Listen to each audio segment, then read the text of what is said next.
Welcome, everyone. Lovely to see all of your faces and even like partial bodies and this and that. So it's always sweet to see you. So welcome to class 10 of the 10 series. You made it all the way to the end. Well, almost. So that's really fantastic. So class 10, we've covered all 8 limbs of yoga. And so for class 10, we're just sort of taking a look back at all that we've covered. And then we'll talk about why there are 8 limbs of yoga. And this is really the beautiful thing, I think, about the yoga practice, is that it offers so much variety. There isn't just one practice. There isn't just the asana on the mat, the posture practice. There isn't just breathing. There isn't just meditation or concentration or, some ideas about how to live our lives and this and that. There's all of it. And it can be a completely integrated system, or you can dedicate yourself to one practice for a while and then another practice for a while. It really is up to you. The idea is that the 8-limbed structure wants to create the opportunity for anyone to enter into the practice at the place or places that make the most sense for you. And you may recall from earlier conversations that in chapter 1 of the Yoga Sutras, there's sort of all of this talk about shortcuts to enlightenment, right? If you can do this or if you can do that, then boom, you can be enlightened, you can be in samadhi, you can feel that sense of union and bliss that comes with the accomplishment of the practice. But the 8 limbs, which are covered in chapter 2 of the sutras, they are truly the yoga for the rest of us. For those of us who have to work just a little bit harder to arrive at this sense of union, to arrive at enlightenment. And so this truly is what we teach at YogaX, right? Is yoga for the rest of us, yoga that's accessible to those of us who can't just sit down on a zafu, on a meditation cushion and close our eyes and boom, be enlightened. And for that practice to really take hold, there are 5 strengths that the yogis talk about, and that are actually also really important strengths that the Buddhists talk about. And those 5 strengths, and I'll name them in a moment, are what you can bring to the practice to really bring a certain sense of probability to your practice, that ultimately you will have some transformation. There's no promise of what your transformation will be, where it will take you, right? But there will be some transformation. There will be some sense of change or growth or evolution that comes through your yoga practice. And those 5 strengths we've really been cultivating over the last 10 weeks, and you've probably been cultivating for a lot longer than that through your yoga practice that you already had. The first one, the translation I like, is conviction. The alternative translation is faith. I like conviction. It's the conviction that engaging in the practice is the right thing for you, the right thing for your community, the right thing, the right path toward something better. Whether it's a cessation of suffering or a transformation or a sense of being part of a greater whole, whatever it is, there's sort of this conviction that you're on a path that's worthwhile. And so faith is the other translation. And in Buddhism, they joke that, faith is the F word of Buddhism. And so you could maybe remember it that way, that we have to bring conviction to the practice. The second strength that we can bring to the practice is persistence. You also hear this called passion. Sometimes you hear it called energy or dedication even. I like persistence. It means that we just stick by the practice. We'll have good days, we'll have bad days, we'll have days when we really do feel kind of blissed out or happy, but we also have days where we're getting more irritable and seem to be sliding backwards, and yet we come back to the mat over and over and over. That's the persistence that we need to bring to the mat through all of the 7 limbs. Really, samadhi is not a practice. Samadhi is sort of a wow experience. The third strength, and this we talked about a lot, is mindfulness. It's also another translation of this is remembrance or memory. So it's mindfulness, it's remembering that it's the present moment that counts. It's remembering to pay attention to what is happening in your life in every single moment. This is the Atha Yoga Anushasana, now. The now is the time for yoga, right? If we can just have that remembrance, if we can have that mindfulness, we won't have it 100% of the time. That's the whole point, right? But if we can be awake enough every now and then to say, oh, wait, I need to come back to the present moment. My mind is like way back in the past or already in the future. To become mindful, to remember that it's the present moment that counts. The fourth strength sometimes is translated as integration, sometimes as focus, sometimes as concentration. That can be a little bit confusing because it's actually a different Sanskrit word than concentration as the limb of the practice. And so I kind of like integration or focus. It means that we bring our full attention to the practice. All of us is present for the practice. Our body, our mind, our breath, our intuition, the seed of joy. We are fully integrated when we come to the practice. Now, sometimes we don't really recognize that. We may forget that, oh yeah, there's also the breath, or oh yeah, there's also the mind, or oh yeah, this could actually be kind of fun and joyful. Sometimes we forget. But when we remember, when we come into mindfulness, we also come into integration. We come into this re-experience of, oh yeah, all 5 of my layers are really part of the work that I do on my mat. And then the 5th strength is discernment. Sometimes you see this translated as wisdom. Sometimes you see it translated as good judgment. My favorite translation is discernment. It's sort of that capacity in those moments of silence, in those moments between stimulus and response, to make a good decision, to make a conscious decision about what I want to do next. That's wisdom, right? And that's, of course, a big piece of what we try to cultivate through our practice on the mat, whether it's in asana or in breathing, through our concentration practices, through the lifestyle limbs, right? Our ethical commitments, and through our sort of daily committed, disciplined practices of the niyamas. So, so our session today really is about fully coming alive in those 5 strengths and constantly reminding ourselves that the fullness of the practice comes from this realization that we have 7 doorways toward enlightenment. We have 7 doorways toward recognizing our union, our sort of wholeness with all there is.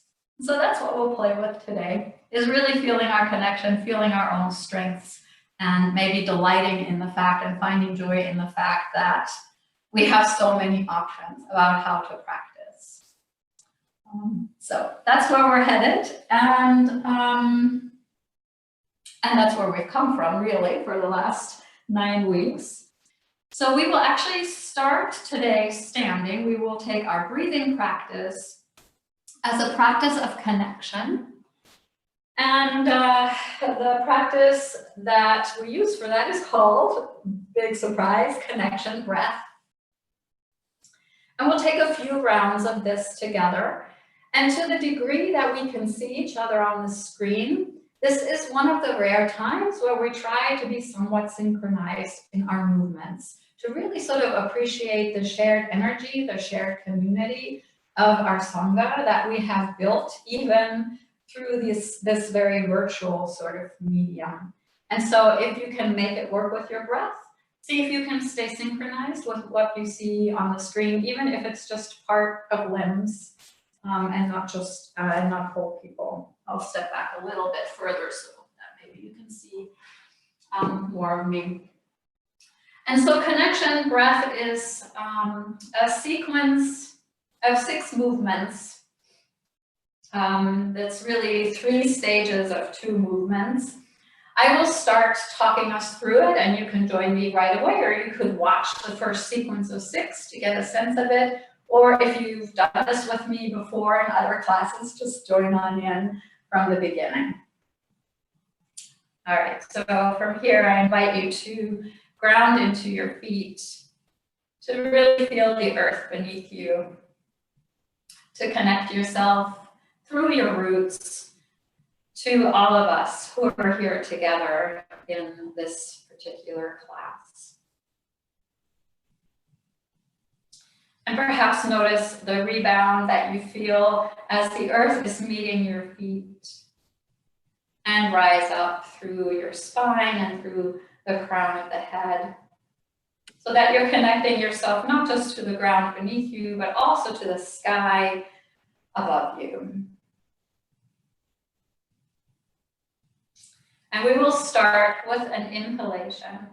So we will inhale the arms up and overhead. The palms meet at the top. And as you exhale, draw your hands through the central channel to the heart. Inhale and open your arms up as if to embrace the entire world. Exhale and draw that sense of embrace to your own heart. Inhale, reach the hands toward the sky. Exhale, bring your hands back to your heart. And from here, it repeats. Inhale, reach up toward the sky, reach up toward something greater, and then draw this into your heart as you breathe out. Inhale to embrace your community. Exhale to fold your community into your heart. Reach up as you inhale toward a higher purpose. Exhale, bring that purpose to your heart. Inhale, reach up. Exhale. Inhale, open the heart. Exhale, draw to center. Inhale, reach for your higher purpose. Exhale, draw to center. Inhale. Exhale.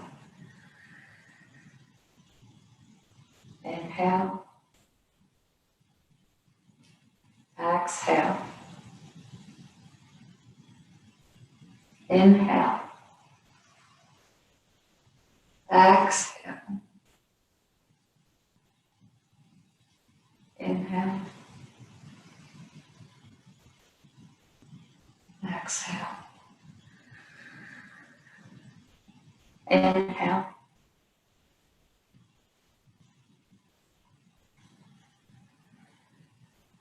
Inhale.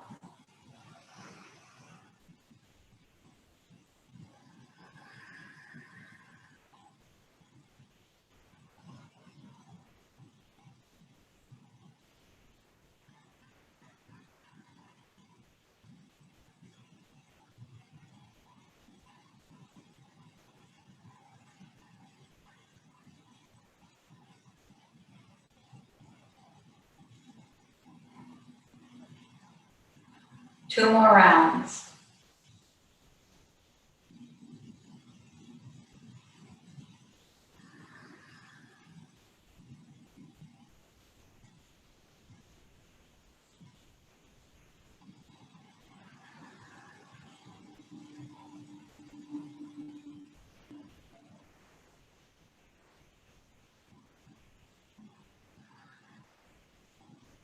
Last round.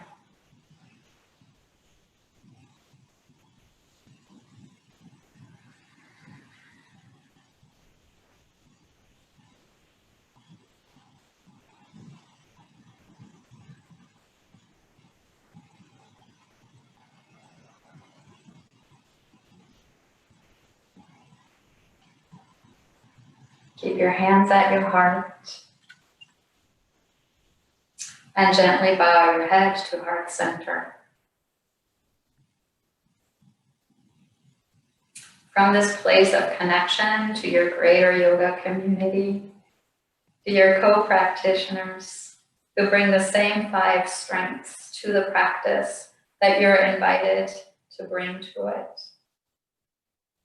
Invite an intention for your time on the mat today.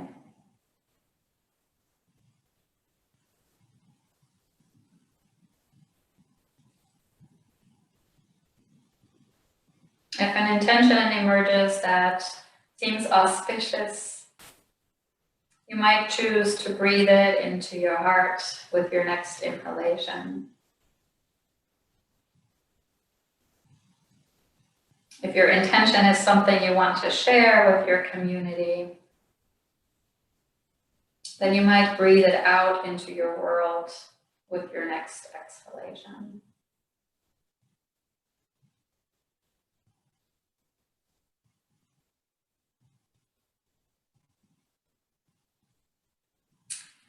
From here, gently release your hands, open your eyes if they were closed, and lift your focus. And we'll go ahead and stay standing on the mat. You might choose to bring your feet slightly wider apart for additional stability, or you might decide to ground the heels directly under the hip joints. Just sort of notice what feels auspicious, what feels most discerning for you, and where you have a sense of conviction that it's the right thing, that you're making the right effort. And then draw your arms up and overhead and gently clasp the left wrist with the right hand. And as you exhale, make a nice C shape to the right, really letting the hips move over to the left. And inhale, switch the clasp of the wrist, exhale, come to the other side. And now work interoceptively. Work with your own breath, so there's no need to synchronize with the movements you see on the screen. Maybe you close your eyes, maybe you cast your gaze downward so that you can draw attention to your inside. You can draw attention to your Anamaya Kosha and the feedback you're receiving there about what's auspicious in terms of how you're moving. So you can notice and sense the most natural rate of your breath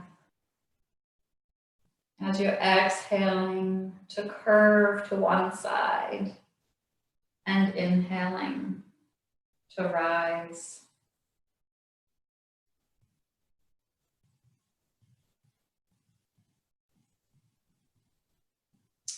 We'll take 2 or 3 more rounds of this with you moving at your own speed, at your own range of motion,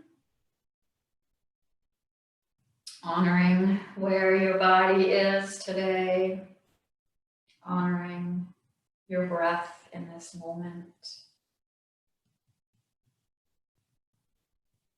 And the next time you have curved to the left, go ahead and stay there. I mean, when you come back from there, stay at neutral. And then let the arms descend.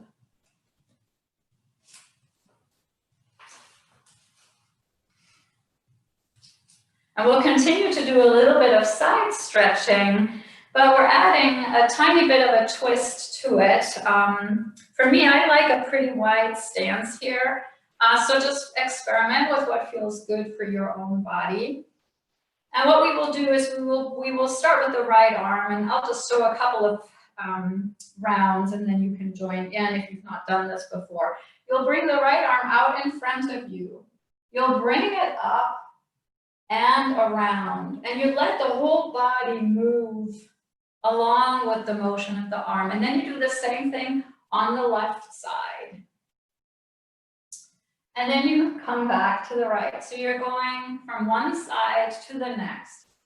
And you feel sort of a gentle side bend as you do this, and a little bit of a twist, depending on how far your own physical body wants to move. So again, work with interoception, with mindfulness, recognizing what choices are wise for you in this moment, what feels auspicious in terms of a choice as you receive stimuli from your body, and then make decisions about how to move. If you feel balanced, you could close your eyes for this very gentle flow. It's almost like a Kriya, but we're moving at a very gentle, almost luxurious rate. And see if you can make this a joyful movement. Can you feel the opening of the heart as your arm crosses up across the sky?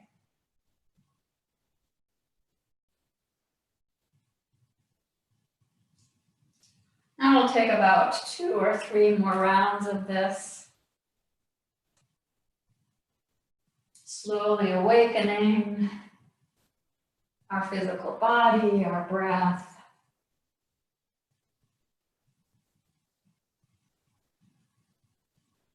And the next time you have made a circle with your left arm, when you come back to center, you can come to stillness.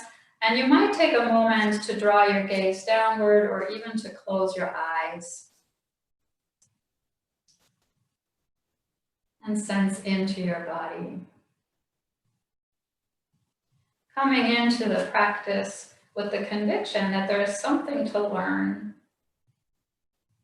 from everything you do, from the way you move, from the way you breathe, from the way even your mind might chatter while you do these things.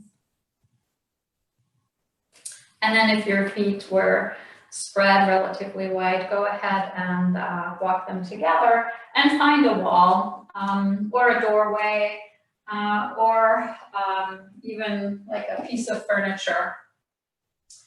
This is crucial. You can find other ways to do what we're doing, but the wall is kind of nice. Go ahead and face the wall.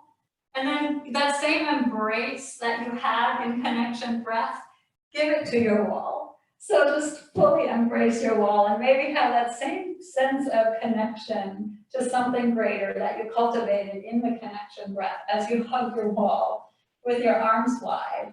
And then keep your right palm planted on the wall. We did this a couple weeks ago. And walk your feet out to the left so that you're giving yourself a nice stretch across the shoulder chest here on the right side. And you're giving your arm a nice stretch. And sense into your own body. Work with mindfulness and discernment about how you want to place your arm on the wall. Maybe you're really pressing into that palm, or maybe you're touching the wall very lightly. Or if you'd like to experiment, you could even bend the elbow and see how that changes the sensation of this particular shape. Breathe into this very sweetly and lightly. Letting the breath be soft. There's nothing to create or to do with the breath. You're simply setting it free, the breathe itself.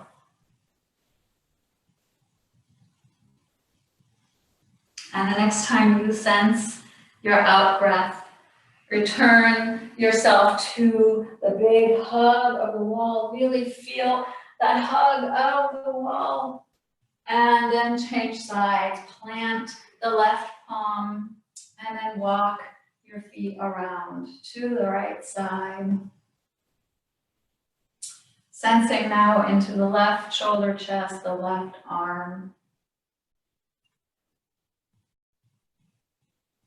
Becoming aware of the signals, the sensations that arise from your body. Sweetly noticing the breath as it breathes itself here. And maybe even taking note of anything that's happening in the mind. And then with discernment, make choices about fun variations, maybe bending at the elbow, maybe not. Maybe walking the hips away from the wall, maybe pressing them in. Just finding new ways of expressing this shape that seem intuitive and appropriate to this moment.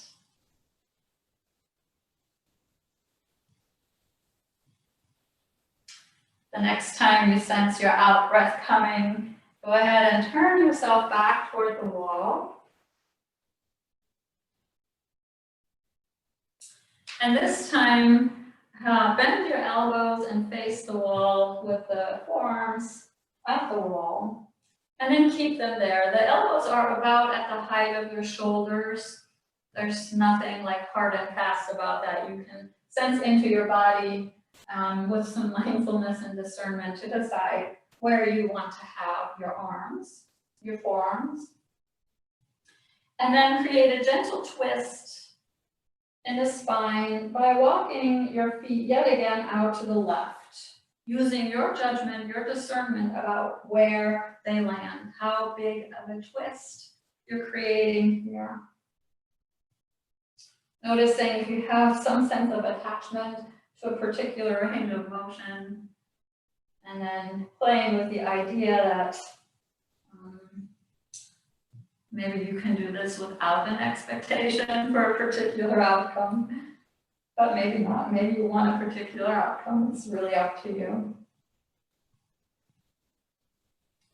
You can turn your head so that you're facing the wall, or you're facing over your left shoulder or your right shoulder. Use your own discernment about where you want to take this shape. Maybe finding some joy in the lovely twisting of the spine that you're creating here.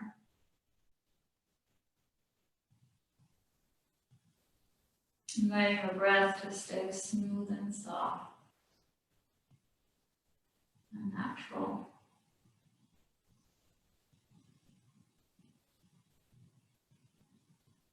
Next time your body's breathing out, turn your way back toward the wall. Take a breath or two, just facing the wall, relaxing into the moment. Maybe sensing into the reverberations of the first side. Coming into the present moment as you then step the feet to the right, exploring your range of motion.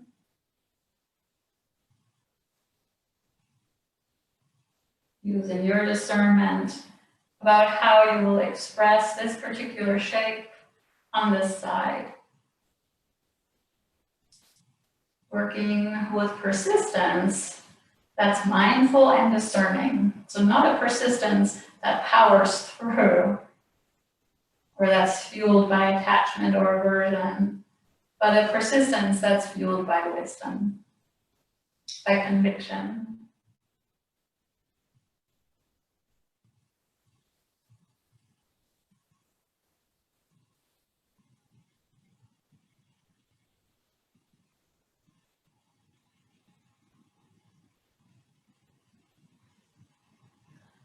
The next time you sense the arrival of an out breath, turn yourself back to the wall and keep your forearms lifted at the wall unless they need a break for a moment. That's totally okay. And then slide the forearms down any amount and walk the feet a little bit farther away from the wall. And then press yourself away. And then come back toward the wall. It's like taking some standing chaturangas here. And so as you're moving through this sweet way of doing chaturangas, give yourself a little nudge. I call this the manubria maneuver. There's like a little flat spot at the top of your sternum. You can take your fingers And just give a little nudge and you'll realize your chin will automatically tuck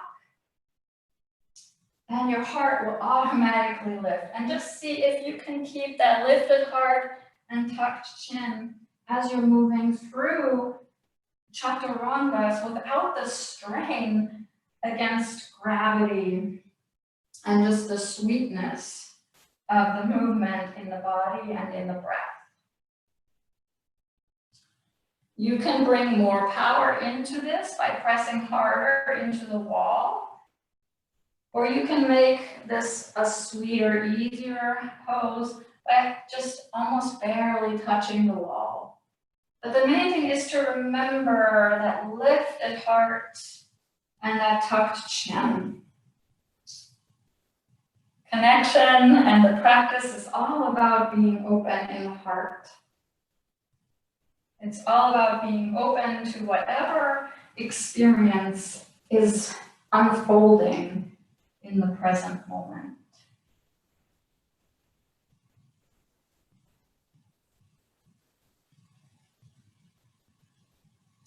The next time you have pressed away from the wall, go ahead and find your balance away from the wall and then release the hands. And if you were away from your mat, go ahead and come back to the mat and have your 2 blocks handy at the top of the mat.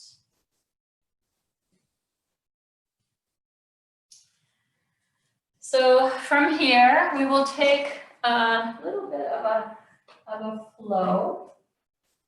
All of this should be really quite familiar to your nervous system. We're not adding particularly any new poses. We're just creating an integration of a variety of shapes that we've taken over the past few weeks. And so inhale your arms up. And then as you exhale, bring your fingertips into the creases at the hip and let yourself come forward into a half lift. And we're only coming here so that we can step the right foot to the inside of your right block. And then we step the left foot back so that we come into a lunge here. And then in this lunge, see if you can access that same tucked chin and lifted heart that you just cultivated at the wall. You don't have to like strain to do this, right? This is a sweet sort of invitation for your heart to stay open. And you might draw the front femur back into the hip socket at the same time that you're drawing the back femur thigh bone forward into its hip socket. And then you feel a sense of integration in your pelvis that's auspicious. There's a persistence there. There's a conviction there that there is an alignment that serves you. And enjoy another soft breath or two in this shape. And then with your next inhalation, and again, this doesn't have to be a stressful inhalation. It can be a nice soft inhalation. Move towards straightening the forward leg. There can be a slight bend there. Maybe it's more comfortable for you to move the bricks back as we're sort of working with this extended leg. And then gently find a pulsing motion side to side. So opening the hips a little bit to the right so that the torso maybe is swinging just diagonally across to the left. And then the back heel might have to lift for you to do the same thing to the other side as the hips swing to the left and the torso diagonals across to the right. And just take a few pivots here like this. Maybe drawing some attention to sensation in Anamaya Kosha in your physical body here as you're opening some muscles that may feel just a little bit challenged by this, or maybe not, right? Just noticing what's happening in your own body.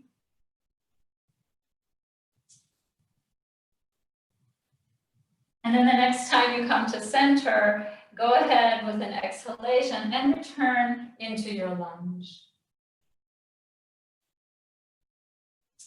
From here, descend the back knee to the ground. And then take your right brick and bring it where your right foot was, and take your right foot and bring it where your right block was, so that you're opening that right hip just a little bit. And then let your pelvis gently descend toward the floor. Maybe your back foot is now on top of the foot rather than having the toes curled under. You might give yourself that little bit of maneuver here to remind yourself, right, that you want to keep your heart lifted and your chin slightly tucked as you move into sort of a modified lizardy lunge. How do you like that name for a shape? And just notice where you have sensation here. And you might even notice what your mind is telling you, if there's a narrative that's emerging there. And then invite your wisdom, your discernment about your own range of motion, and maybe even invite a sense of joy or playfulness into this shape. And then go ahead and curl the back toes back under, lift the right block so that the right foot can step back, and lift yourself back into the lunge. Release the heel of the back foot to the floor, pivot the toes of the right foot forward so that now you are facing the long edge of your mat. And then from here, you may or may not use the blocks. We're going to come to the knees, just let them land wherever they want to land, and then slide the heels in so that they're directly behind the knees. And then inhale yourself forward, again finding a lifted heart here. Exhale yourself back toward the heels. And just notice the sensation in your hips here, maybe your adductors, or wherever you feel this in your own physical body, as you invite the breath to stay soft and natural.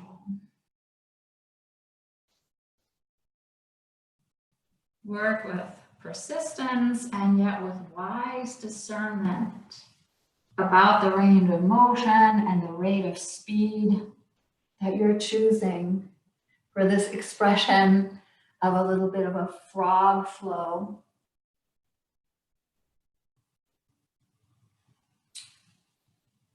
After the next time that you have traveled forward, when you come back, widen the feet back out to where you had them earlier.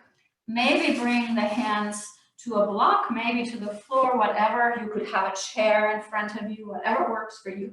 And bring yourself into a wide-legged forward fold, this time coming into that fold from the bottom up rather than from the top down. And be sure you have a brick handy. When we work here a little bit with a twist, that might be comfortable, or maybe you even have your hands on it right now, as we're just sort of noticing sensation in the body as we settle into this very wide-legged shape. And then if you'd like to do a little bit of extra movement here, you can turn your feet out just slightly and just pulse side to side a little bit. It's almost like taking that lizard leg that we took when we were in the lunge, and really focus more on opening the right side. And you'll pivot to the left as well, but really think about opening the back of the right leg, the right hip, or just stay steady in the forward fold. It's your choice. And remember, use your discernment about how high you lift your hands so that you feel a sense of ease and yet persistence in the work here. And then either using a block or using the floor, plant the left hand under your nose and bring the right arm out to your side. Draw the arm bone into the shoulder socket.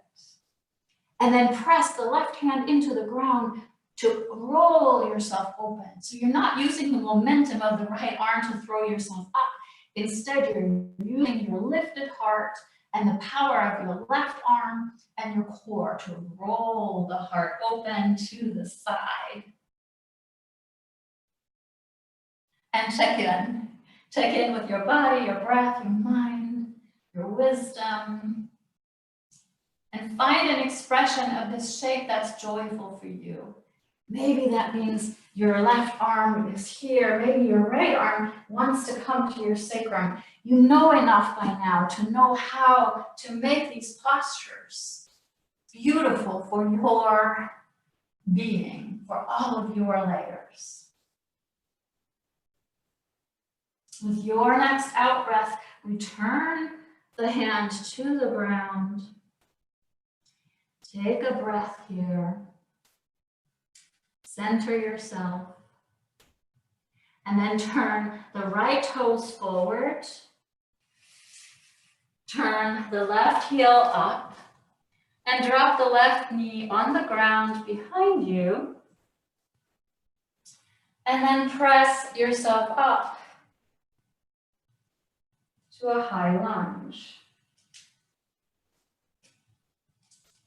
Start by tuning in to what's happening with your heart. And if you have found your heart collapsed here, start by rolling the shoulders open, shoulder blades come together and down. You might use that suspender move that we tried last week, or maybe the maneuver to lift the heart and tuck the chin. And then your expression. You could do this. You could do that. You could do this. Find your joyful way of expressing this high lunge, this beautiful shape that expresses your commitment and your conviction that this practice is transformative. This practice has meaning. It has purpose.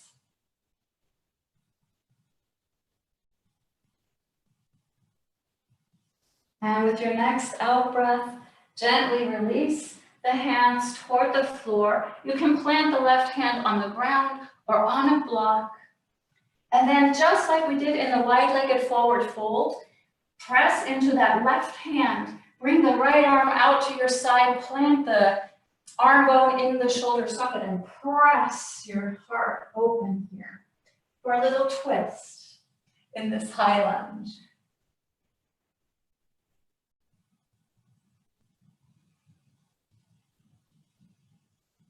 And again, of course, you use your discernment about where this right arm ends up.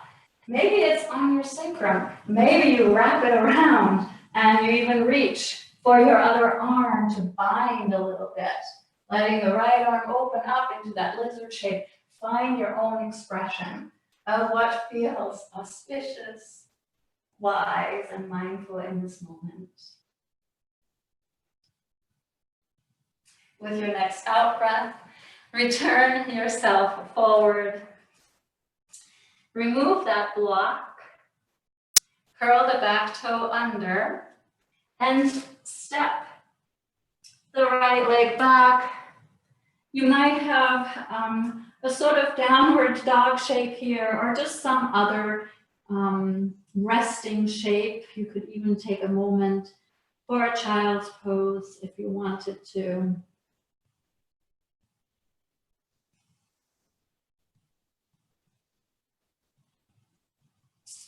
And then when you feel ready, step the left foot forward. I'm going to switch sides so you can see me better. To do the other side, starting with that lunge on the other side, maybe grabbing the blocks. To me, a lunge is a whole lot more joyful and open-hearted. If I have blocks under my hands, I can really feel my lifted heart. I can tuck my chin better. When I have my hands on the ground, I tend to sort of get contracted. And so just notice what works for you as you play a little bit here. You might draw the forward femur back into its hip socket and the back femur forward to really find that sense of integration, that sense of focus. so much of what you do in asana really brings in those 5 strengths we talked about at the beginning. And so just become really mindfully aware of that. And then the next time you inhale, the forward leg moves towards straight. It doesn't have to become straight. So just have a sense of what's an appropriate range of motion for you. Again, the bricks maybe need to come back a little bit for that posture to be auspicious for you. Finding enough persistence here that you can still have sweetness in the practice.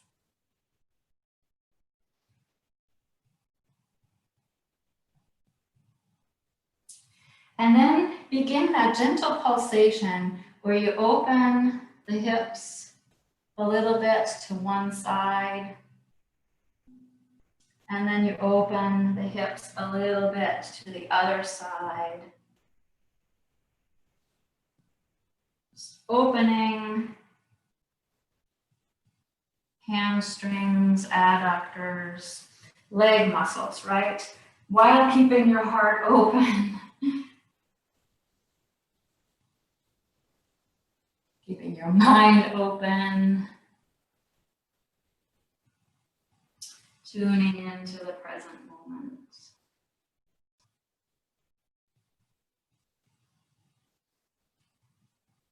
And then from here, come back into your lunge.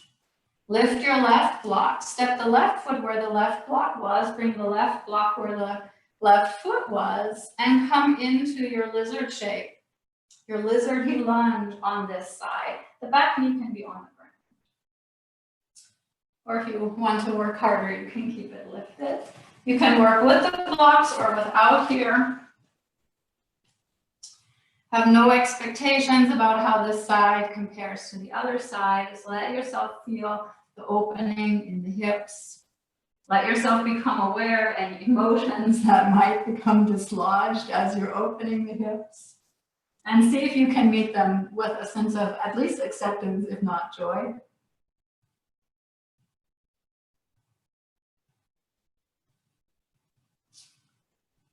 And always be willing to bring additional creativity into what we do, right? So if you want to lift that back leg and take that little bit of pulsation to add more power to you, right?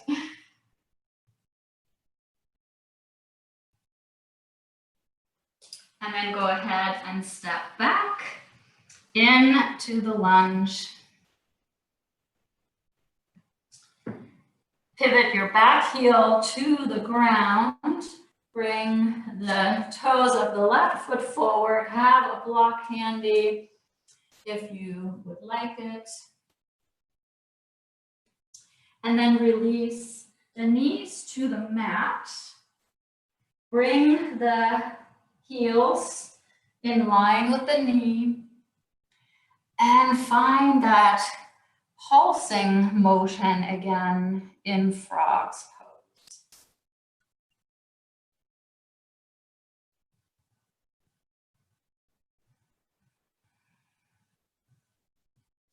Exploring mindfully and with discernment your range of motion here today. This is your second time through frog, so you might want to experiment a little bit more with more range, or maybe you learned from the first time that this isn't your thing and you want less range. Use your own wisdom, your own discernment here, and of course the feedback from your body, your breath.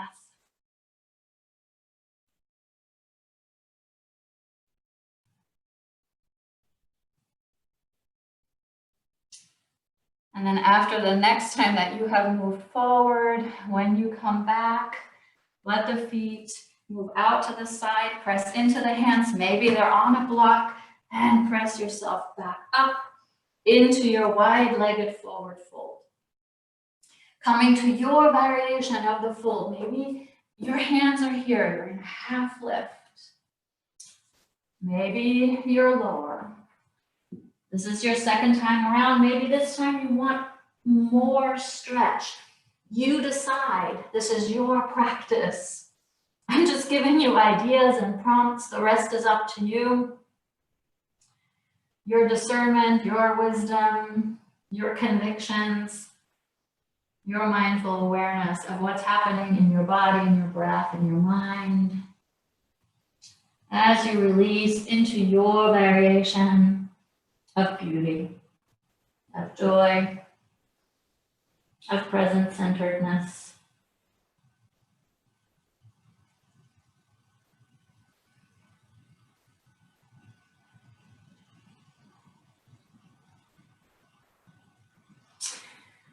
And then if you'd like, you can turn your toes outward a little bit and do a little bit of pulsing side to side. This time, maybe stressing the left side more than the right, because we've been working on opening the left.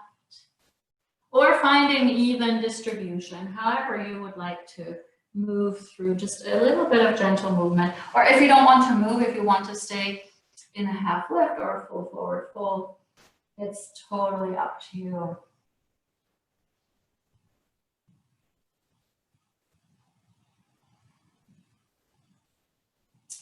And the next time you've arrived at center, if you did pulse a little bit, make a decision about where you want to plant your right hand, whether on the floor or on a block high, or maybe a double block arrangement. Press that right hand into the ground, stretch the left arm out to your side, bring that arm bone into the shoulder socket, and then let the power of pressing the right hand into the ground and using the core twist you open joyfully. And use your variation here. Maybe your left arm is bent at the elbow and your left hand is on your sacrum. Maybe you're fully lifted. Maybe this time you want to try to wrap the hand around the waist. Just play. Yoga is supposed to be joyful, supposed to be fun. Well, I mean, I don't know that supposed to be is the right way to put it, but it can be, right? We can invite that sense of joy into the practice.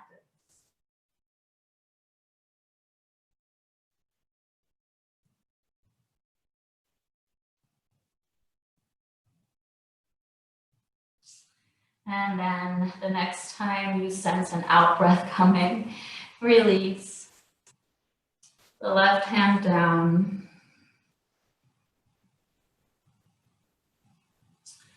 Pivot yourself over to the left again. Release the back knee to the ground. And rise up into a high lunge on the left side now. Check in with your heart, invite it to stay lifted, invite it to stay open to that sense of connection, that sense of sangha, and invite a little gentle tuck into the chin. Maybe touching your manubrium to bring a reminder, maybe using the suspender move, or maybe even using the arms to really bring sort of a joyful expression to this high lunge. The back foot can either be flat on the ground or the toes can be tucked, whatever feels better for you. And if you want more of a back bend here, feel free. Feel your own expression of this shape.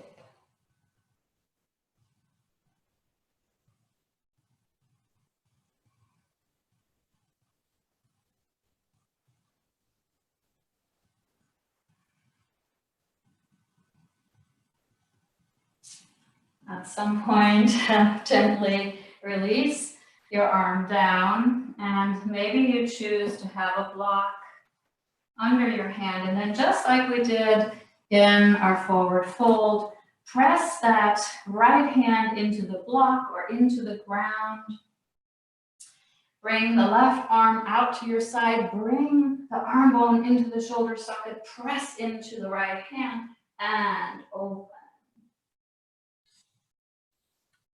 Choosing your hand position here, maybe the left hand is on the sacrum, or maybe you bind and add a little bit of a lizardy sort of lunge into that forward leg, whatever feels appropriate to you.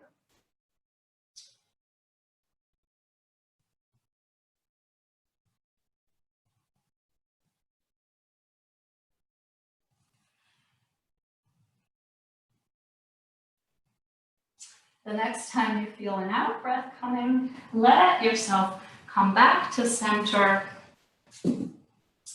Maybe remove the block or have two blocks and have each hand on a block, your choice. As you step back yet again into your choice of resting position for a moment, maybe it's a down dog, maybe it's a puppy, maybe it's a child. You have options now. You've accumulated a lot of wisdom about how you can move and how you can rest your body, your breath, your mind, so that you create space for wisdom to emerge, and so you can invite a sense of joy into the practice.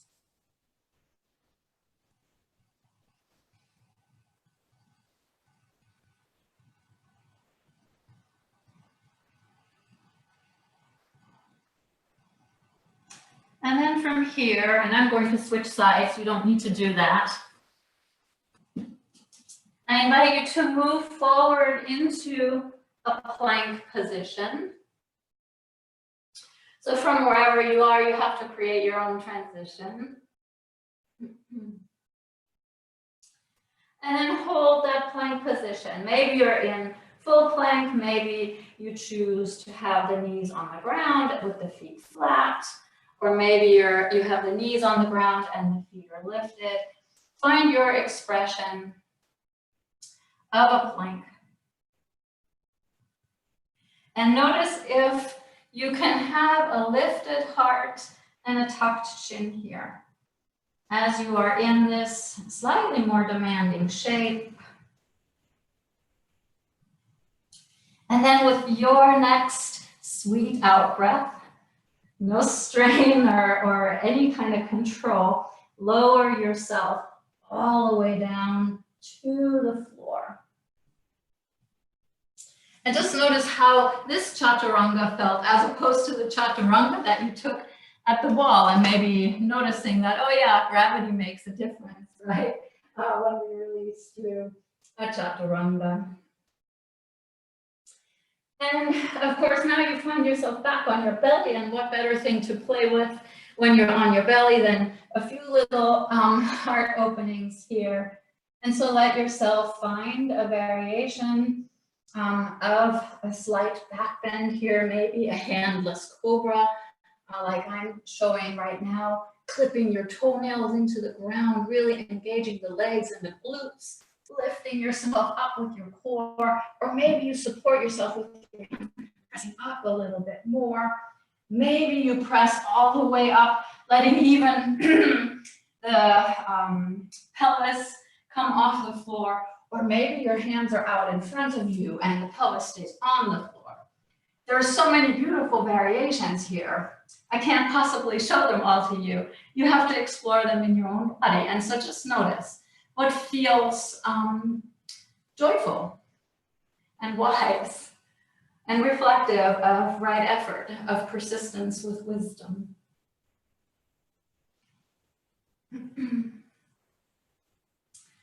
And then when you've played enough here, go ahead and release and just rest for a moment. Maybe you stack your hands on top of each other and let them welcome your forehead. That's my favorite way of resting here, but there are lots of other ways to do it. You could turn your face to one side, or you could stack your forearms, or you can keep the head lifted if it feels too constraining or whatever to drop your face to the ground. And just take maybe 5 rounds of breath. Sensing into your body, sensing into your breath. Listening to any narratives that are unfolding in your mind. Inviting your wise discernment to join you during your rest.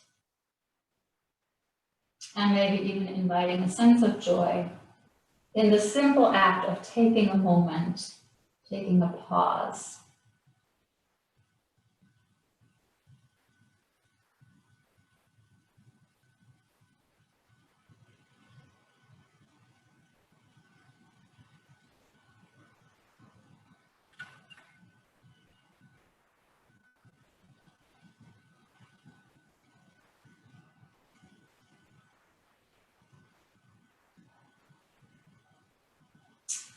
Next time you inhale, go ahead and let your head lift back up. And we'll move into some variations here that you can play with. We'll start by moving the hands in front of us and pressing into the hands. And I'm just going to demonstrate a few of these variations, and then I'll set you loose to play with what you want to do. So this is one variation, so I'm going to go through them quickly. Don't feel the need to take them all, just watch and then decide. Another version is that you take both hands up in front of you.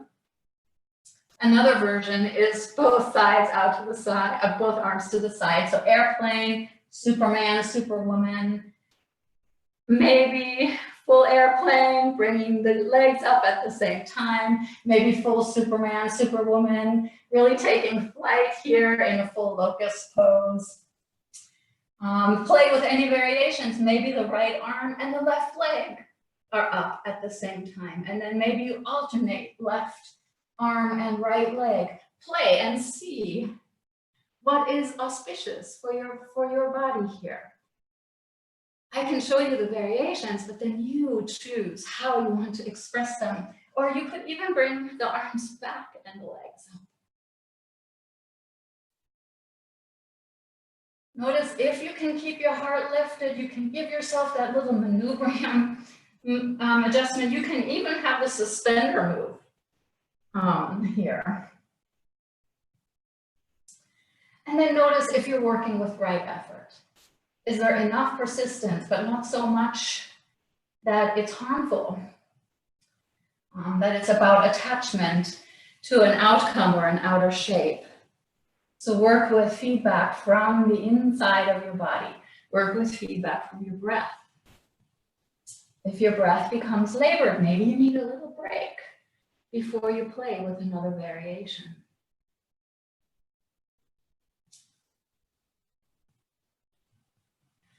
However you play here, play with the conviction that you can find an auspicious way of expressing this shape with your body.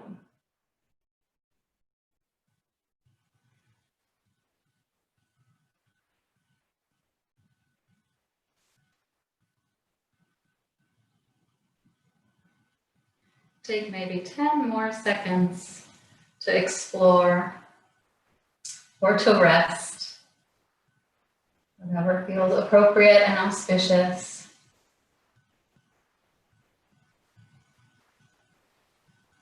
And then release the limbs to the earth and rest, either in this very shape, in the same way that we rested after our cobra pose, or if you prefer, press yourself back into a nice wide-kneed child's pose and rest here.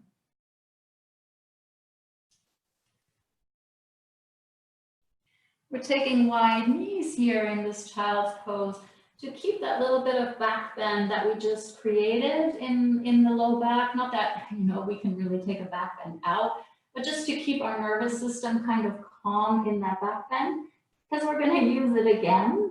Not on the floor, but in another orientation. And so if you're taking child's pose, I invite you to do it with open knees. And if that's uncomfortable and you want to do a regular child's pose, that's totally okay.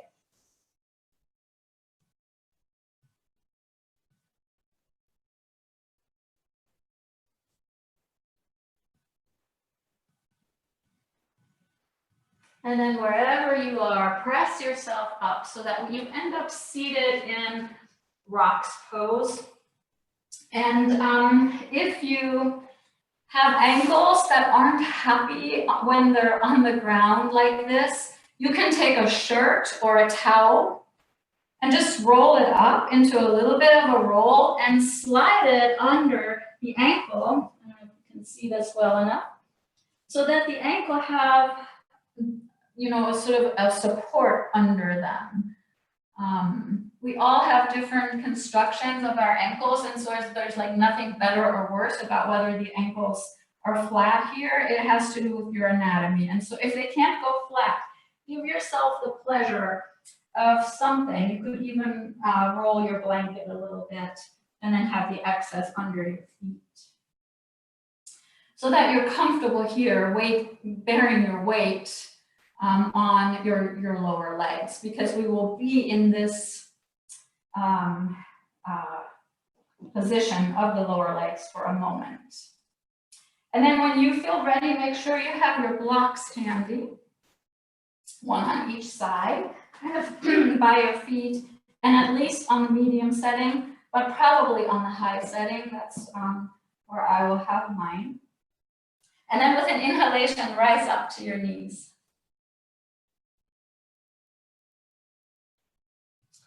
From here, I invite you to bring your hands to your hips, fingertips pointing forward, and maybe the thumbs reaching toward each other on your sacrum. Or if that's uncomfortable, all fingers, including thumbs, facing forward.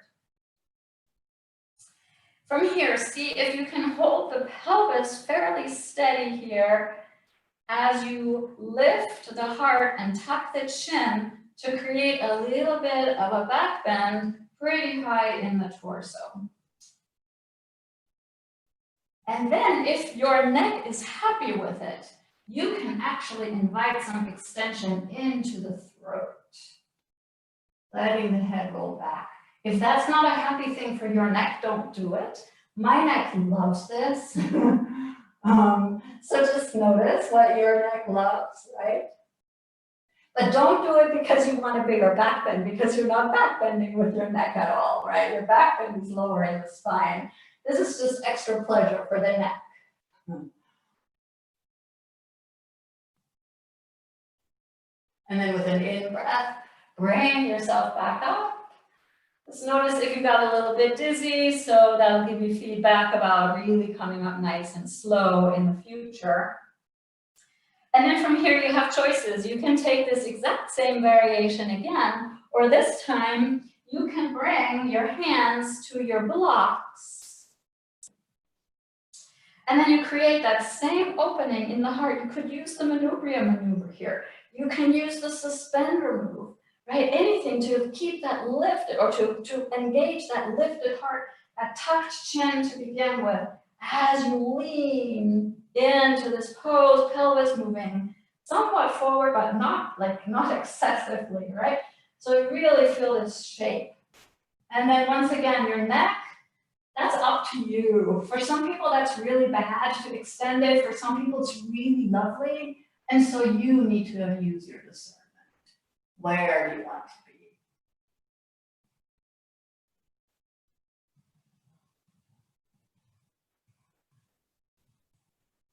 And then when you feel ready to come up, if you have the neck extended, bring the neck forward first, tuck that chin, and then roll up and out of the shape.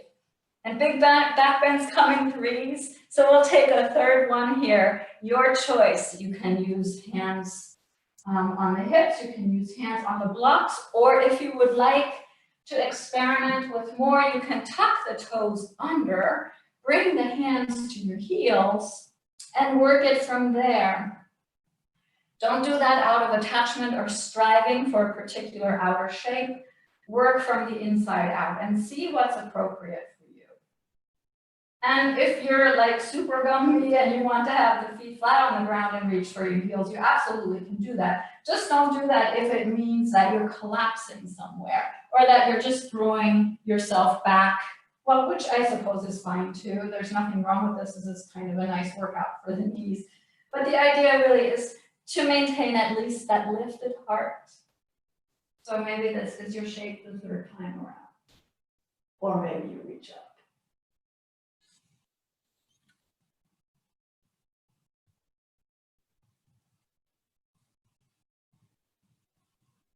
And when you have enjoyed enough of this shape, you can release yourself back out. Release yourself back into a rocks pose. And then from here, take a little mini rest. So maybe you're taking another child's pose. This time it's your choice. You can round over your legs, or it could be wide-legged. Maybe your head is resting on your forearms. Maybe you're coming into a down dog. Maybe you even want to open that down dog and play around with it. We've even opened the hips that if you wanted to take a little bit of a pigeon, you could take a little bit of a pigeon. Just sort of find your own way of releasing that big back bend out of your tissues, right? I can give you ideas, but only you can really know what feels joyful for you right now. And joy is part of this practice, right? So feel free to find the joy.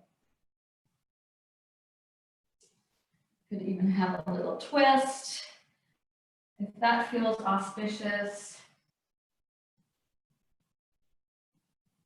Only your creativity limits how you can sort of wipe the slate clean after this relatively big heart opener.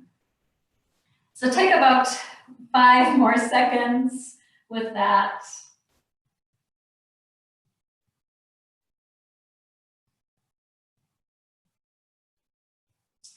And then from wherever you are, find your way back to a rocks pose.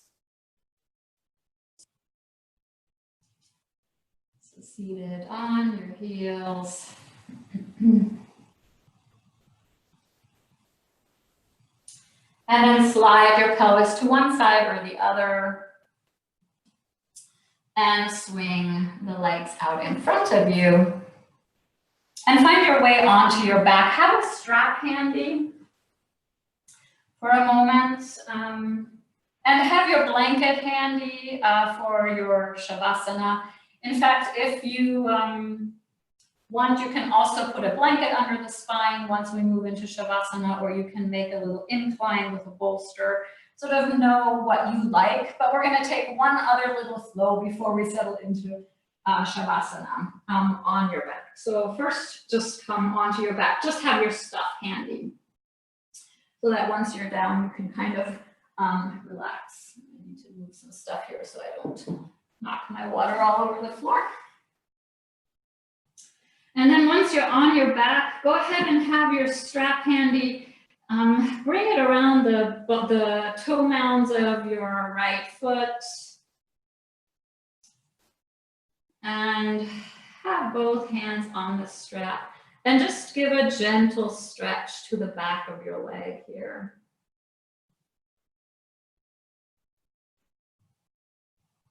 And again, work with discernment and mindfulness. Being persistent, like putting in effort, but making it right effort, right? So there's ease inside that effort. There's wisdom in it. You're not like yanking on your hammies here, but you're gently giving them a little opening, a little stretch. And then if you'd like, you can bring your left arm out to the side as a little bit of a counterweight and just keep the right hand on the strap and just open that right leg to the side a tiny bit. And then maybe to the left a tiny bit, just playing sort of in the same way that we did in the wide-legged forward fold earlier. Reminding the hammies of that earlier movement, reawakening them after they did a lot of contracting and holding us in our back bends. And then gently release the right leg to the ground. And of course, the other leg can be bent. It doesn't have to be flat on the ground. Sorry, I should have cued that better. And then stretch the other side. Starting with both hands on the strap and working mindfully, compassionately, wisely here.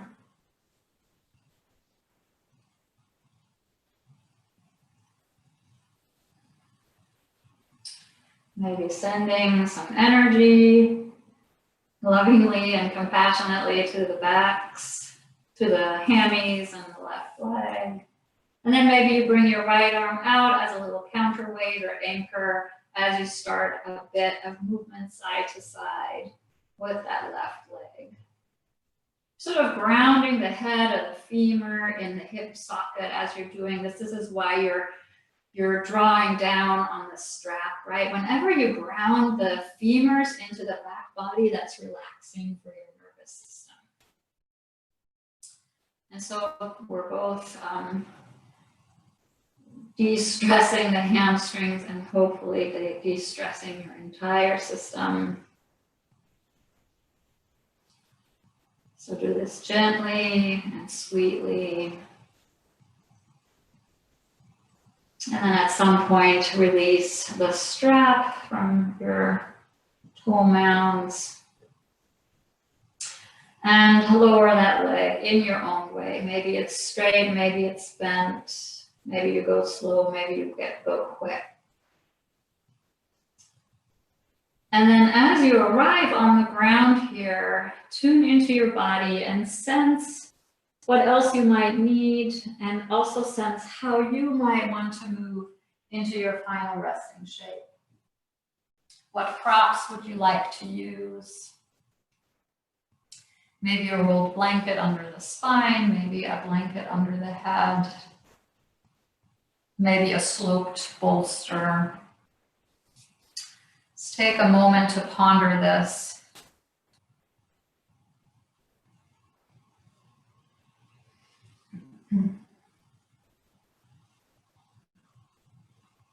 And then settle yourself into whichever shape you chose as your final resting shape.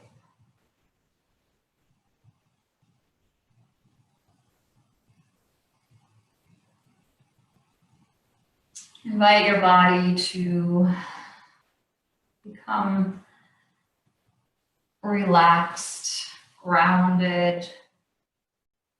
Maybe even invite a sense of heaviness, of brooding. Your nervous system knows how to do this by now, and so entrust your body to your greater wisdom. Surrendering your physical being to gravity as you turn your awareness to your breath and invite it to do the same, to release, to soften, to ground in its own way. Relinquishing any sense of control over the breath as you surrender it to the flow of prana, the flow of life force.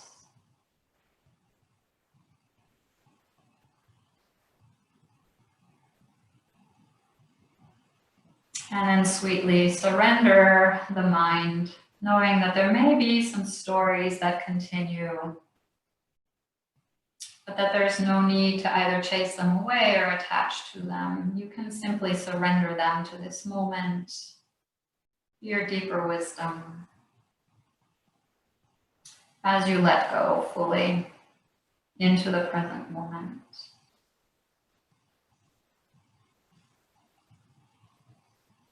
Notice if your eyes want to close or if they want to stay at half-mast. And sweetly invite whatever is most auspicious for your nervous system.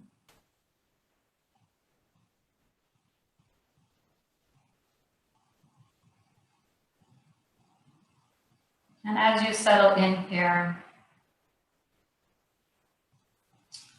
invite a representation, perhaps an image of a fruit tree.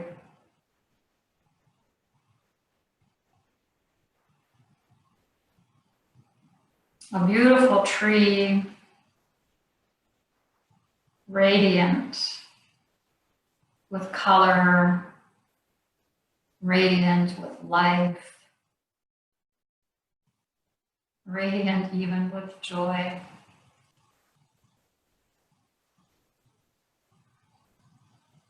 A tree in its prime, a tree beautifully nourished and a tree beautifully bearing fruit so that it can also nourish others.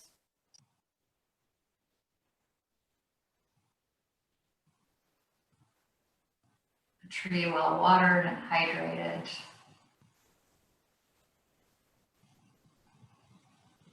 A tree in spectacular beauty.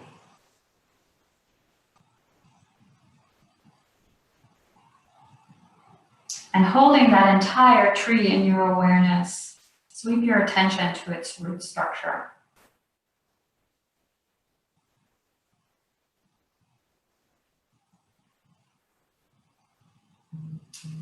The roots of the tree are the symbol of the yamas, the ethical practices of yoga. The roots of the tree ground it into its soil. The roots anchor the tree to the earth in the same way that the ethical practices anchor you into the path of yoga.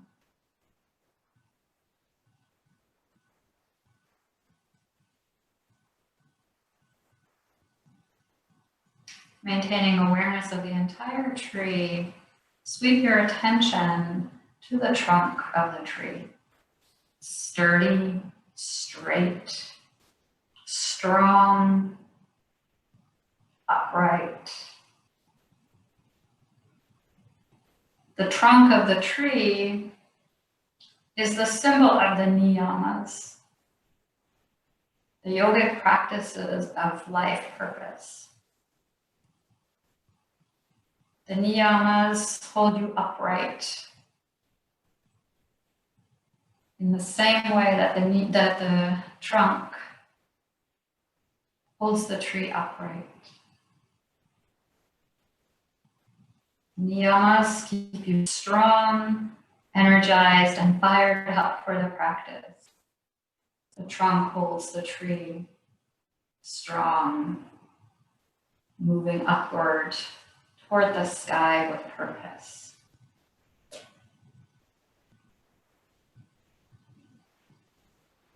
Holding the entire tree in your awareness, draw your sweet attention to the limbs of the tree.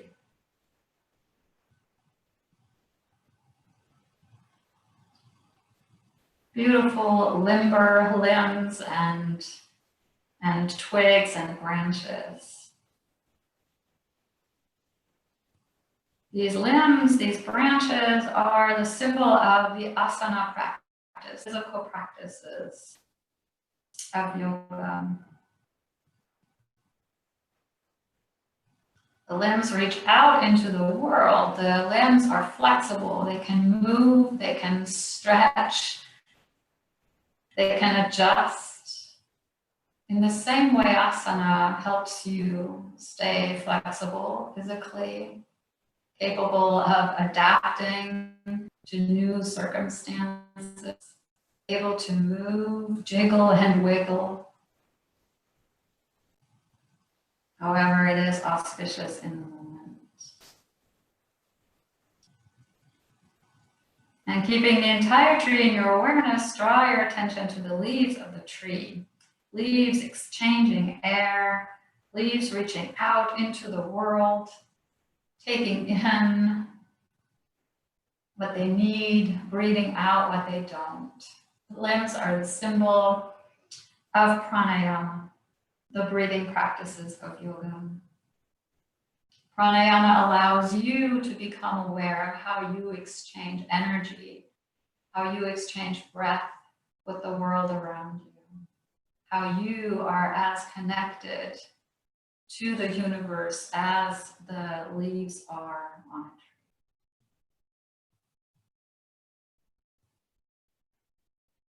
And holding the entire tree in your awareness, bring your attention to the bark of the tree. This bark that protects the tree from intrusion, from disease. The bark of the tree, this protective sheath, this protective layer, is representative of pratyahara, the sense withdrawal practices of yoga.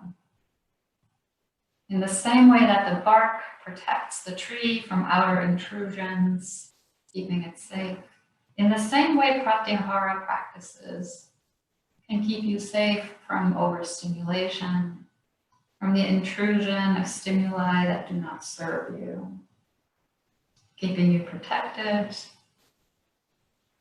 keeping you focused, giving you the opportunity for a sense of safety to ready you for moving inward. Holding the entire tree in your awareness, draw your attention now to the sap rushing up through the tree, through the trunk, into the limbs, all through this tree, feeding all parts of the tree through this concentrated, juicy sap. The sap is the representation of dharana, the concentration practices of yoga. Concentration feeds you in the same way sap feeds the tree. It's the juice that keeps your practice supple and inspired and nourished.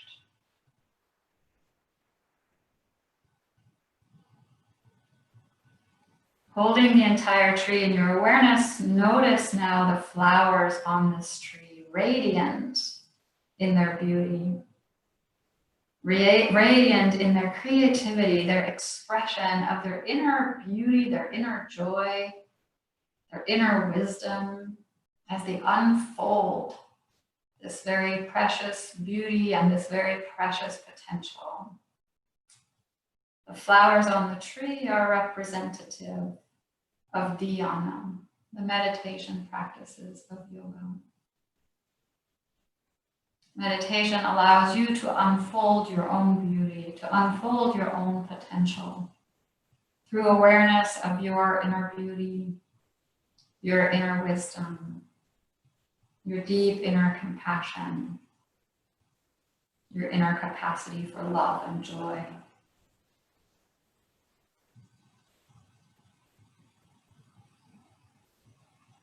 And holding the entire tree in your awareness, draw your attention now to the fruits. The fruits are truly the outcome of this entire tree. They are the purpose. The fruits are there because the tree was beautifully nourished and is now ready to nourish others. The fruits will nourish the tree itself when they fall to the ground and fertilize the earth, or the fruits will feed others who pick them up and make them their own. This, of course, is the representation of samadhi, of union. In samadhi, you recognize how you have been nourished by the practice, by your community, by the wisdom and the joy that unfolded through the practice. Samadhi is also the ground, the foundation for your own capacity to nurture others, to direct your compassion, your loving kindness, your joy outward, to invite others into this same experience of beauty, of being complete, of being part of a greater whole that has meaning and purpose.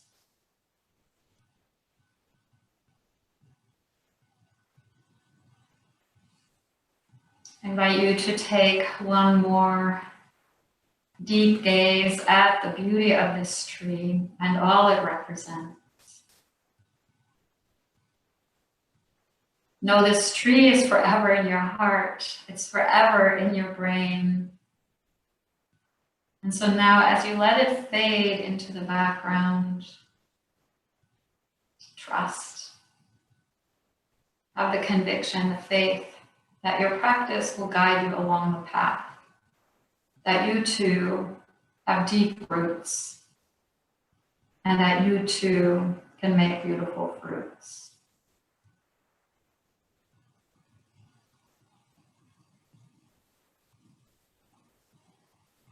And from there, enjoy a couple of moments of stillness.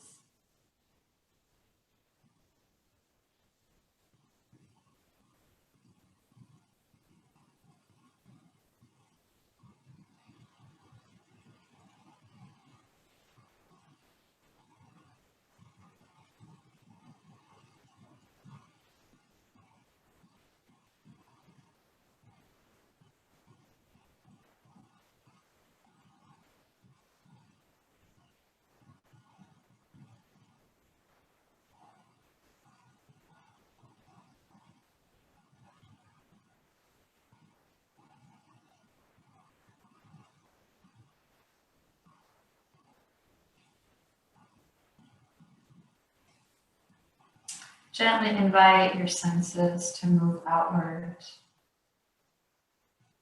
taking in the world around you, in sound, in taste, in touch, maybe in sight.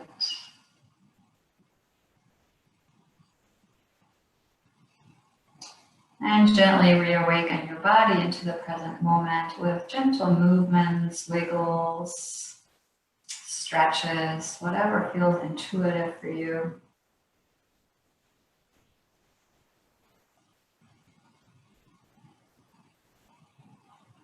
Perhaps invite yourself to consciously experience a sweet breath in and out.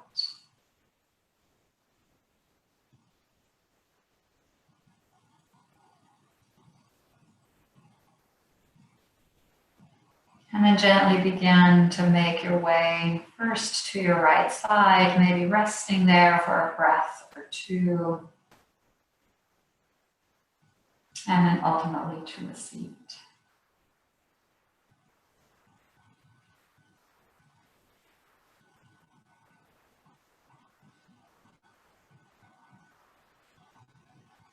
And once you have found a seat, make a deliberate choice about how you would like to place your hands. And then I invite you to bow your head to your heart.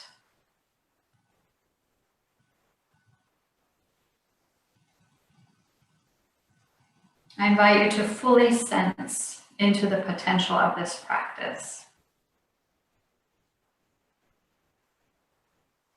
I invite you to come to the practice with conviction, with persistence, with mindfulness, with focus, and with discernment. I invite you to rededicate yourself to the practice in every moment, every day, in every relationship.